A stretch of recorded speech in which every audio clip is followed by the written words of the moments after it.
Hi, I'm Tim. Welcome to our channel, and thanks for logging on. If you enjoy these videos, do me a favor and subscribe to our YouTube channel right here at Watchbox Reviews. I promise to update daily, and I would really appreciate it. If you like this watch, you can see it and purchase it on our website, thewatchbox.com. Today we discuss a watch that reminds us Blancpain is so much more than 50 fathoms divers. This is the Blancpain Villeret 8 jours, 8-day power reserve, manual wind, 75-piece limited edition, platinum case, and black Grand Faux enamel dial. It's the full package, equal measure artistry and engineering. This is a watch that wears easily on my 16-centimeter circumference wrist. It's massive because of the platinum, but it's a reasonable 47.5 millimeters lug-to-lug, which is quite compact for a 42 millimeter round case. It's not thick either, 10.7 millimeters, and it has a wonderfully double-stepped, double-drawn bezel that will allow dress cuffs, including sleeves, to ramp up over its flank. Between the lugs, this is a modern watch, and it has a modern, broad-shouldered stance. 23 millimeters is the span between the lugs. The strap is substantial. It is a dark black matte light contrasting stitch alligator leather. It's slim, it has a sheer cut edge, and it has calfskin on the underside. It's rather well suited to the watch in that it's understated. It's very comfortable and supple. Despite being a new strap, it's one of the softest grades of leather I've ever felt applied to a new strap. So the buckle is as deluxe as you might expect. It is a double fold deployant, and it uses a leaf spring system to keep it closed. So much like a Richard Mille clasp, it is designed to spring open and spring shut. So the interior entirely finished in a combination of satin and polish, nicely executed. Let me get that unsightly tag out of the way. It offends my sensibilities.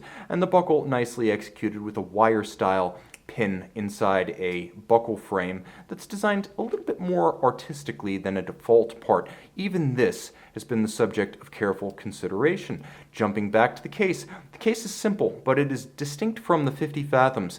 You can see it has a little bit in common with the Le Mans collection, but it's richer.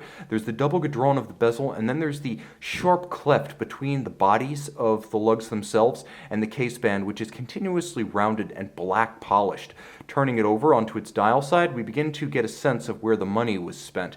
The black enamel dial is extraordinarily difficult to achieve. If the budget can't quite cut a Patek 5370p, this is no poor man's alternative. This is an extraordinary watch in its own right, and it's sports watch tough underneath this gold base onto which black enamel is then applied and fired repeatedly to achieve the luster, the depth, and the lasting resistance to oxidation, tarnish, and degradation that comes with enamel. It looks like wet paint, as though I could plunge my finger 4 inches into it. Skeletonized white gold leaf style hands at center. There's a minimalist calibrated second scale at 6 o'clock and a power reserve for the 8-day power reserve at 12 o'clock. There's a date aperture with a easy to read black on white print and a minimalist step down from the frame. You will note stylized skeleton style Roman numerals outboard with a watchmaker's 4, and then flipping it all over, Blancpain branded crown. This is the caliber 13R1. Let's see if I can get this one into full focus. But this is the manual wind 3-barrel 8-day power reserve variant of the movement that is in the 50 fathoms. It was originally designed as a power plant for a new generation of 50 fathoms and Villeret flagship watches during the 2000s.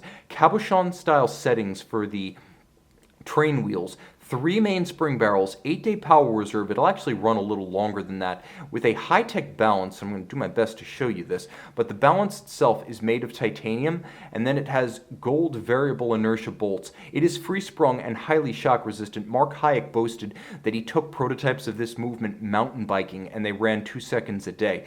It does have manual wind fun factor to it, so you will interact with your watch on a weekly basis, roughly speaking, but it's also great for a gentleman who has a rotation of watches, since you don't have to worry about it running down if you don't wear it every day. It's adjusted in a chronometer like 5 positions, and it features a wonderful architecture that's broad, open, and easy to appreciate. It doesn't feel like a decapitated automatic. The automatic was reverse engineered from this rather than the other way around. Oftentimes, converting an automatic to a manual creates an unsightly image. This is anything but. You'll even note the attention to detail, the extraordinarily extended valet de jeu style click, and then almost immediately adjacent to it, if we can move away from the ratchet wheel, there is a Lamborghini-style spoke setup about the center wheel.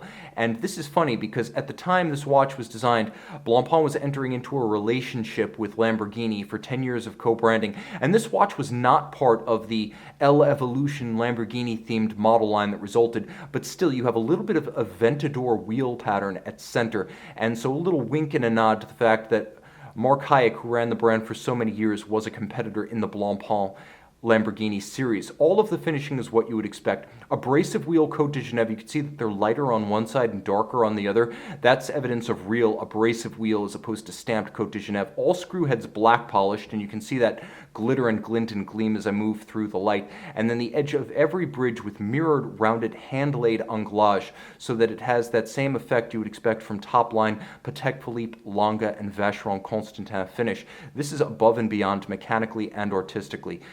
This is a handsome watch that puts it all together, front and back, and an extreme rarity with only 75 made. Blancpain is the best kept secret, along with Glasuta Original inside the Swatch Megalith. See this one and make it yours on the watch box. Hi guys, I'm back with a rare second part that's not a loom shot. I had to show you this. Right next to the overcoil hairspring that lets the watch beat well in any position with respect to gravity, there is a small black polished hacking lever that only becomes visible when you withdraw the crown. So you withdraw the crown and a hacking lever stops the balance for precise setting. But here's the thing, they didn't have to black polish that hacking lever. This is a watch for which its designers and finishers went above and beyond. Simply mind-blowing. See it and make it yours on the watch box.